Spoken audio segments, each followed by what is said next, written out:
43 тисячі кілометрів за 18 років. Невже це справжній пробіг легендарного Land Cruiser 200? У Києві продають Toyota Land Cruiser 200 2008 року лише з одним власником і заявленим пробігом 43 тисячі кілометрів. Автомобіль коштує $38 тисяч. За словами продавця, його купили новим у київському автосалоні, після чого він 18 років залишався в одних руках і зберігався в гаражі. Кузов майже весь у рідній фарбі, салон – світла шкіра. Є електрорегулювання сидінь, пам'ять, підігрів, клімат-контроль, камера та парктроніки.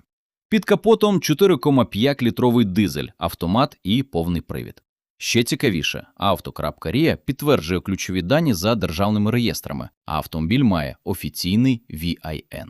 Продавець готовий до перевірки на будь-якому ЦТО. Але чи справді 43 тисячі кілометрів – оригінальний пробіг цього 18-річного Land Cruiser?